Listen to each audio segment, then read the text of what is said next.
So in the last class, we have started our fourth unit, that is main memory management techniques.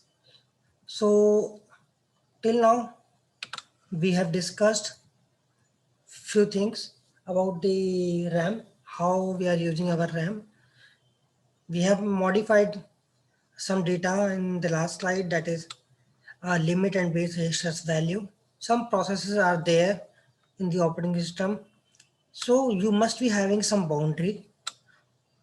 This particular boundary will be noted by some limit and base registers. Base register means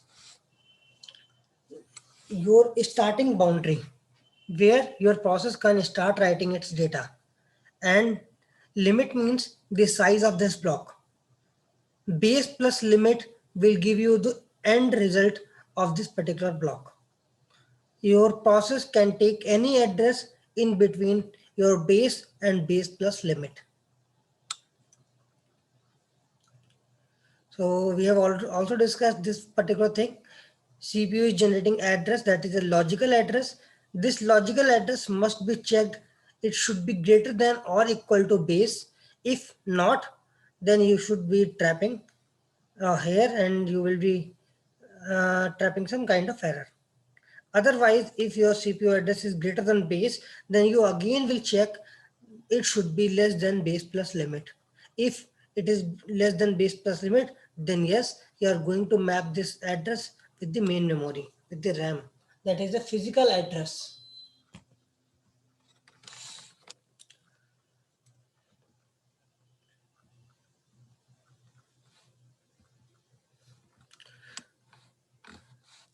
Then we have discussed the dynamic relocation using a relocation register. It was the basic technique where your CPU is generating some logical address, and after adding this relocation register value, you are going to get your physical address. This is the basic technique we are generally following. This kind of management technique, which is converting your logical address to physical address, is known as memory management unit. Memory management unit generally does logical to physical mapping, address mapping.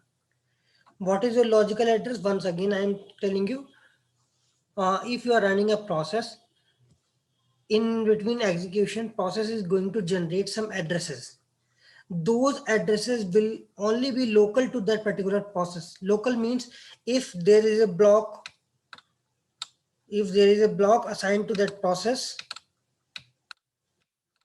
then all the addresses must be lying between this particular block. This is local to that process. But whenever you are talking about your main memory, so again, you need to map memory to your physical memory, to your RAM.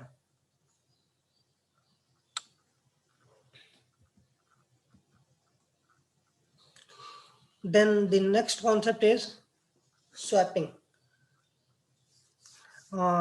This swapping technique is important to understand, because in the next few classes we are going to use again and again this term, that's swapping in and swapping out.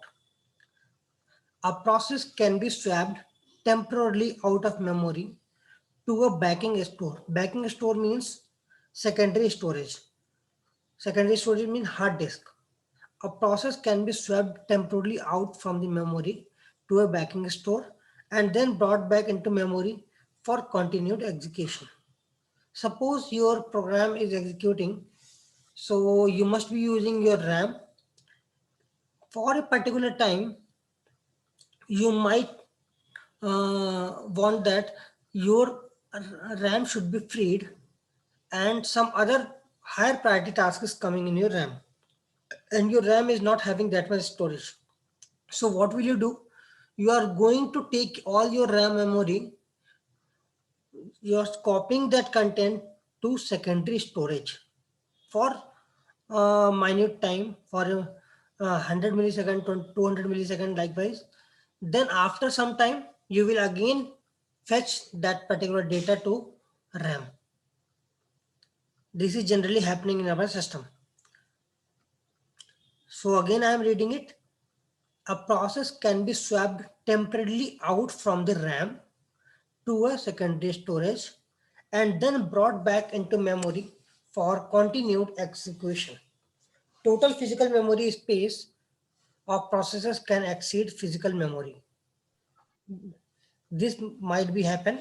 That's why we need to swap out the process and taking it back to backing store. Now, what is the backing store? It is a fast disk large enough to accommodate copies of all memory images for all users. Must provide direct access to these memory images. Similarly, we can say your hard disk. Roll out and roll in. Swapping variant used for priority based scheduling algorithm. Lower priority process is swapped out so higher priority process can be loaded and executed. I'm giving you some example like suppose you are having your RAM like this. This is your RAM. Here it is your secondary storage, a large media. Now there is a constraint that you can only run a single process here. Let's say it is having only that much amount of memory that you can run only one process P1. But now I want to run P2 because P2 is having the higher priority than P1. So P1 has already executed, let's say 20-30%. So you don't want to restart this process P1 again. So what we are doing, we are taking this P1, we are saving it to secondary storage. Then we will take this P2 in RAM. After execution of P2, we will again take back our process P1. We will resume this P1. So this kind of things are known as swap in and swap out.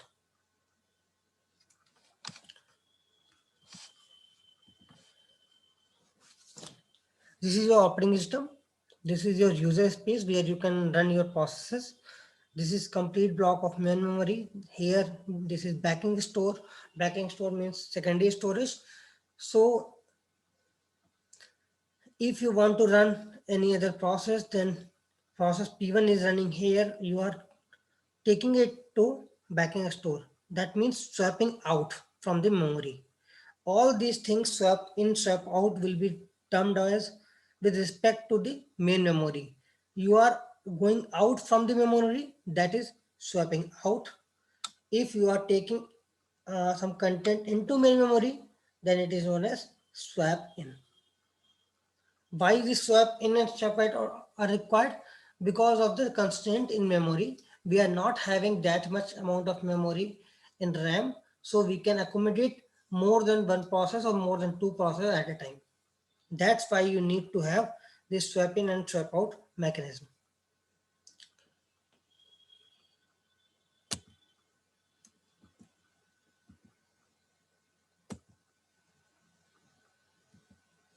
Now this continuous allocation things. Now this continuous allocation we are going to discuss with some other PPT that I am having.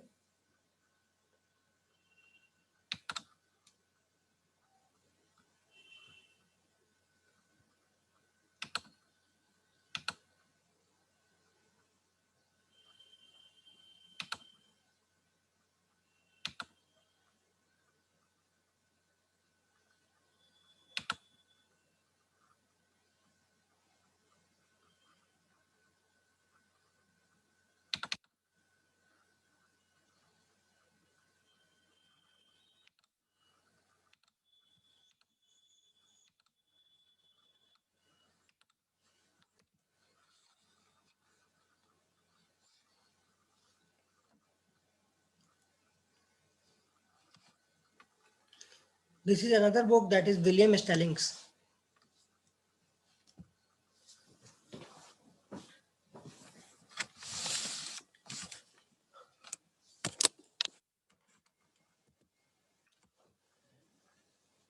In this chapter, we need to understand these three terms with respect to memory management: frame, page, and segment. Frame means a fixed length of block in the main memory. Page means a fixed length of block in the secondary storage. If you are having a block in RAM, it will be known as frame. If you are having a block in the secondary storage, then it will be known as page. Segment we will discuss later. Segment is nothing but a line of code that are related, that are interrelated, that you don't want to break these particular lines in different blocks. You want to execute that complete block at a time. That's why it is known as a segment.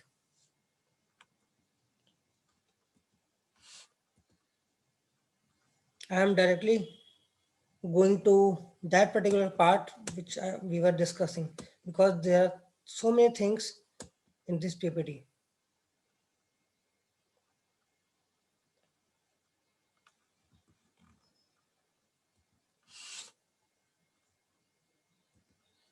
Yeah, these are the different types of memory management techniques.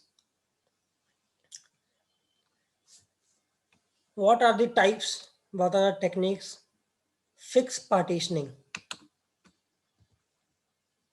then dynamic partitioning, simple paging, simple segmentation, virtual memory paging, virtual memory segmentation. These all we are going to discuss one after another in detail. All these will be coming in a long question. These are different techniques. What are the differences on description are already mentioned here. First we are going to discuss is fixed partitioning. Fixed partitioning means main memory is divided into a number of static partitions. At system generation time, a process may be loaded into partition of equal or greater size. So in fixed partitioning, you are dividing your RAM in fixed size of partitions. Okay, like if you are having your 1 GB RAM, then you are breaking it in 100. One block is of 100 MB, second block is of 50 MB, third block is of 200 MB. Whatever you are dividing in your RAM is fixed. You cannot change later on. If your process size is below that particular fixed block, then only you can run that particular process. Otherwise, you cannot run that kind of process. What are the strengths? It is simple to implement, little operating system overhead, because you don't want to break the partition or change the partition size. Partitions are already fixed. What are the weaknesses? Inefficient use of memory due to internal fragmentation. Internal fragmentation and external fragmentation are the two major problems while we are discussing memory management. Then the dynamic partitioning. Partitions are created dynamically so that each process is loaded into a partition of exactly the same size as that of process. So here partitions are created dynamically. First, you are having a complete block of RAM. Then according to your process sizes, you will generate different type of block. Again, it will be having so much difficulties in breaking or creating, and so much problem will be here that we will discuss in the next few classes. Here, no internal fragmentation is there. More efficient use of main memory. What are the weaknesses? Inefficient of processor due to the need of compaction to counter external fragmentation. Here, external fragmentation will be there. Here, internal fragmentation will be there. So these are the basic techniques, fixed partitioning and dynamic partitioning. Then we are having some important and major type of memory management techniques, that is simple paging, simple segmentation. These are some higher level things. And again, virtual memory paging, virtual memory segmentation are the higher versions of these two memory techniques. Before simple paging and simple segmentation, we are going to discuss this fixed partitioning and dynamic partitioning things. Now, we are discussing fixed partitioning. Fixed partitioning is also of two types. First one is equal size partitions. Second one is unequal size partitions. Both are of type fixed partitioning. Fixed partitioning means at the time of your hardware generation, system generation, these partitions were fixed.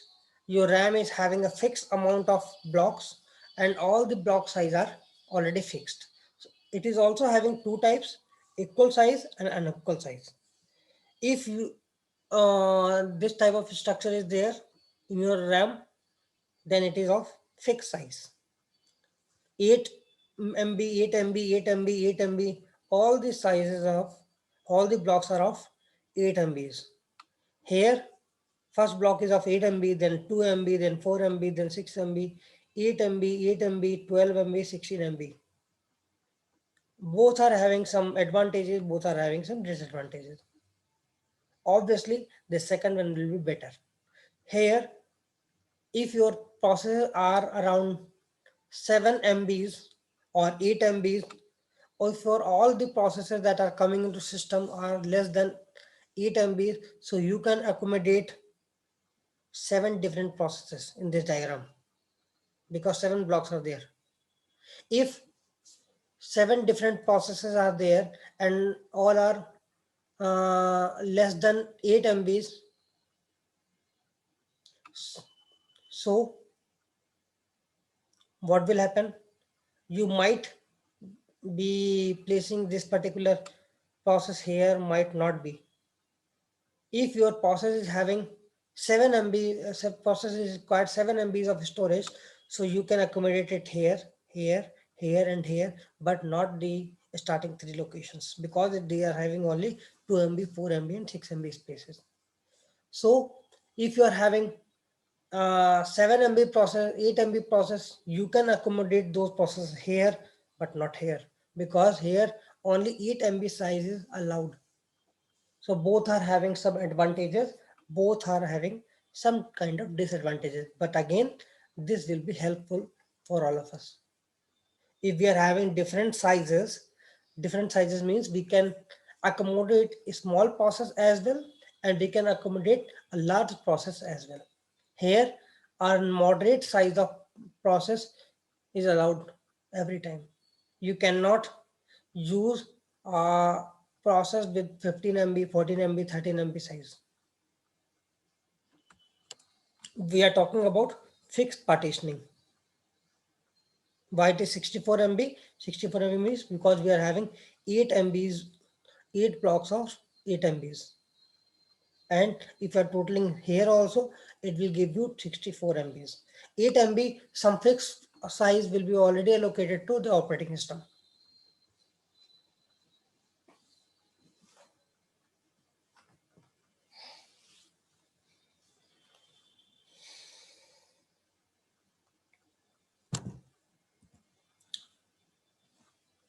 Then what are the disadvantages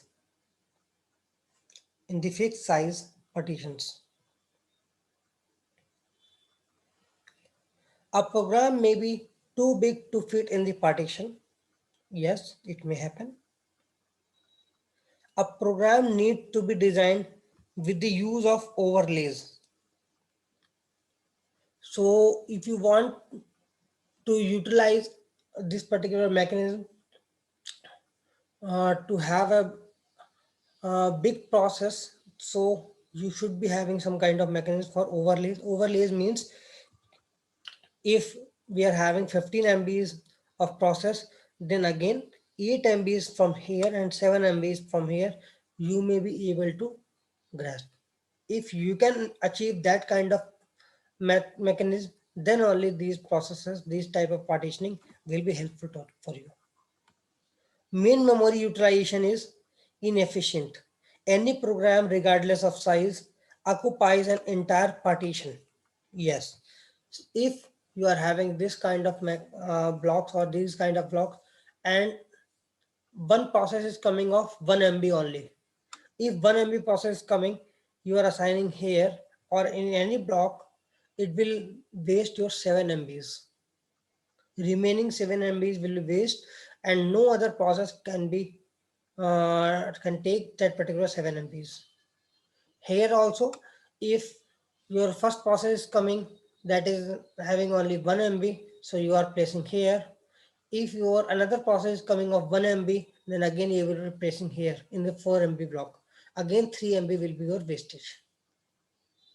In the same time, if you are having 8 different processes of 1 MBs, all of them, again you are filling 1 MB, 1 MB everywhere, and again 15 MB size will be blocked here.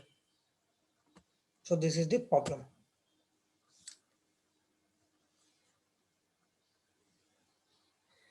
This particular problem is known as internal fragmentation.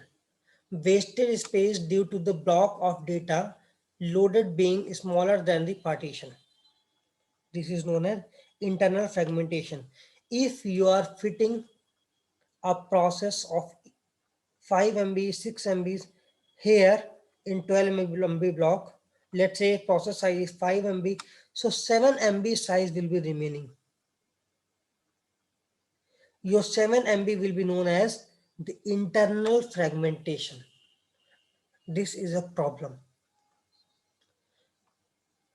If your block is having some excess amount of memory that cannot be used by the other processes in the system, this kind of problem is known as internal fragmentation. Okay.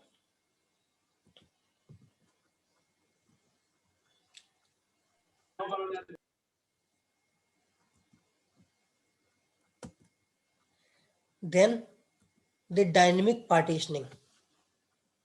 Dynamic partitioning means you are having a complete block of RAM. Then according to the different processes, you are going to break or create the partitions. It looks very good that we are managing partitions according to ourselves, according to our requirement. But again, when you will be discussing, you will be seeing the numerical, you will be seeing the diagrams, you will say that this is also waste. How? Partitions are of variable length and number. Process is allocated exactly as much memory as it is required.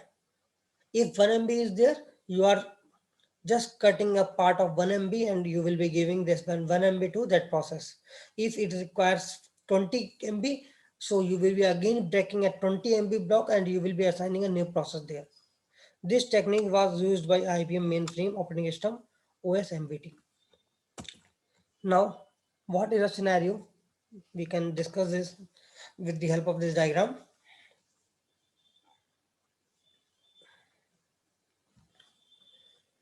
Your 64 MB size is there. 8 MB is already allocated to operating system. 56 MB are remaining. After some time, a process 1 is coming of 20 MB. So you are assigning a 20 MB block to that particular process.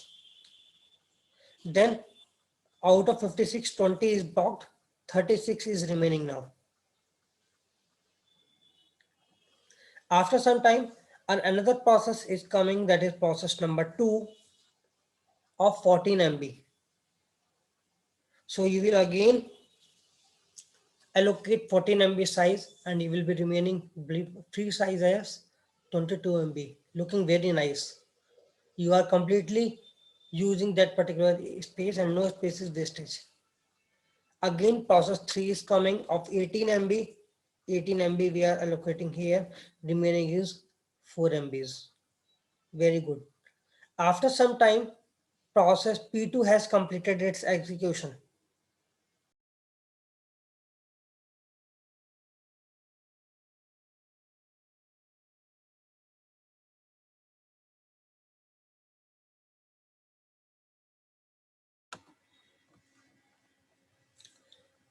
So I was saying that Just repeating myself.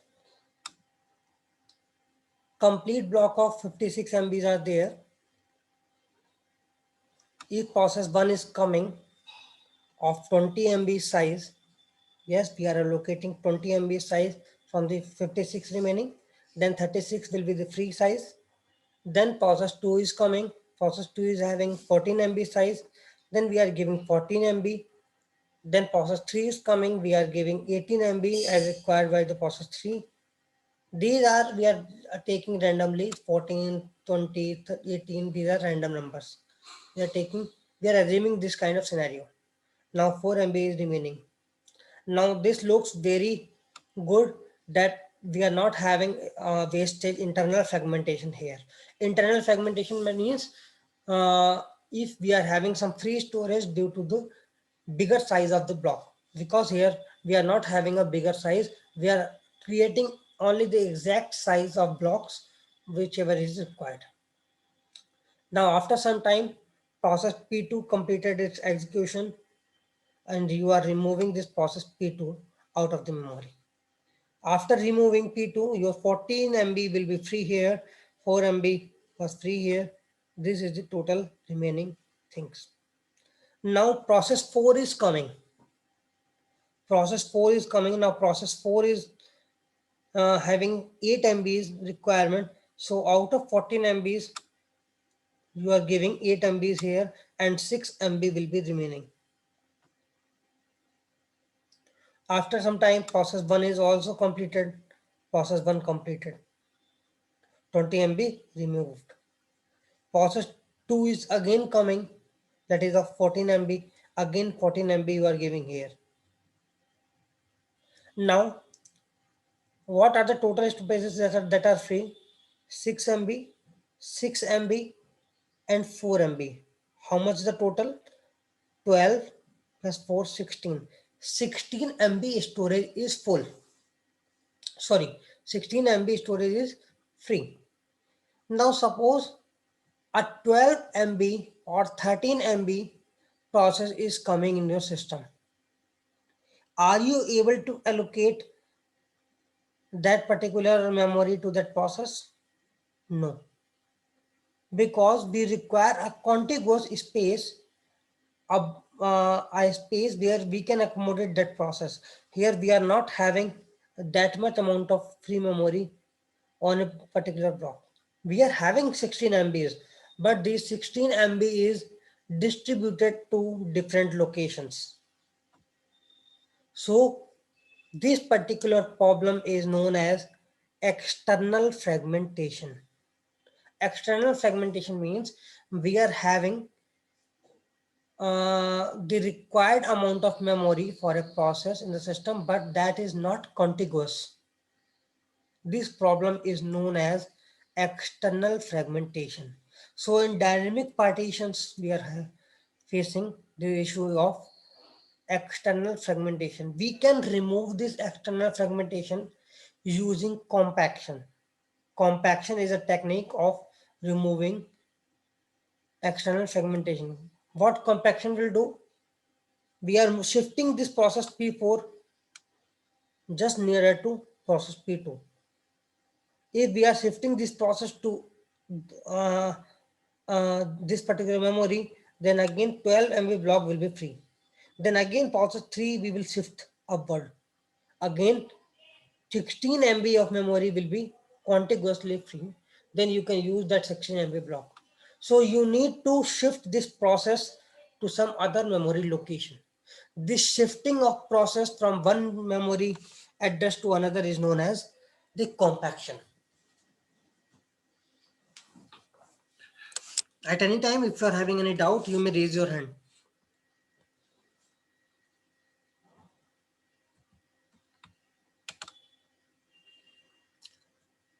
External fragmentation. Memory becomes more and more fragmented. You are dividing your memory again and again. Memory utilization declines. Compaction is a technique for overcoming external fragmentation. OS shifts processes so that they are contiguous. Free memory is together in one block, time consuming and wastage of CPU time.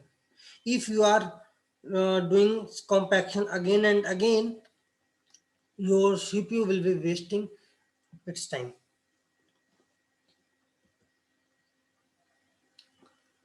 Then we are having these three different fitting algorithms that we will discuss in the next class: best fit, first fit, and the next fit.